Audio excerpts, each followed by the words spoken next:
माया जाल। घोर कलयुग की कहानी। एक शरारती चालाक लड़का था। उसके पिता का देहांत हो जाने के कारण वह अति स्वतंत्र हो गया।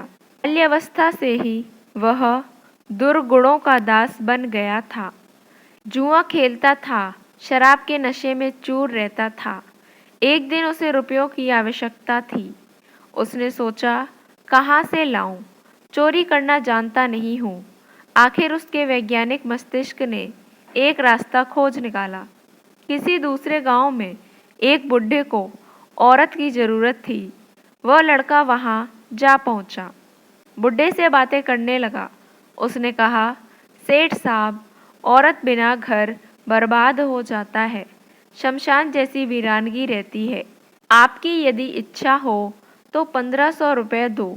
मैं अपनी विधवा बहन का नाता आपसे करवा दूंगा। बूढ़े के पास धन बहुत सारा था। वह बोला, तुम जो कहते हो सब स्वीकार है। लड़का घर पहुंचा और माँ के साथ मीठी मीठी बातें बनाता हुआ बोला, माँ, चलो कुछ दिनों के लिए तुम्हें मौसी के यहाँ छोड़ आऊं। माँ ने पुत्र का कहा हुआ मान लिया। ऊंट पर चढ़कर बहुत कोसों दूर उस गांव में अपनी माँ को ले गया। उस बूढ़े के घर जाकर उसने उसे उतार दिया और 1500 रुपये गिनने लगा। उसकी माँ ने सोचा, यहाँ कहाँ ले आया है। माँ को संदेह उत्पन्न हुआ। जांच पड़ताल करने से सही स्थिति का ज्ञान हुआ। उसने जोर से हल्ला मचाया। अड़ोसी पड़ोसी अनेक लोग एकत्रित हो गए।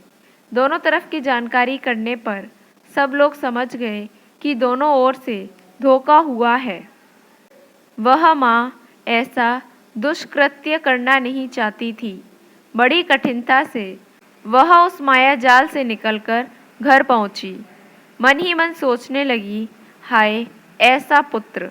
दोस्तों, यह कलयुग की एक घटित घटना है। कुछ ही समय पहले अखबार में इसका उल्लेख हुआ था। स्वार्थ सिद्धि के लिए मानव मानवता को भूल जाता है और एक दूसरे को धोखा देने के लिए क्रूर बन जाता है। किंतु जब तक नैतिकता की लौ नहीं चलेगी, तब तक देश में अंधेरा ही अंधेरा छाया रहेगा। लोभी फंसकर लोभ में करता माया जाल, माँ को भी पुत्र ने दिया धोखा अति विकराल।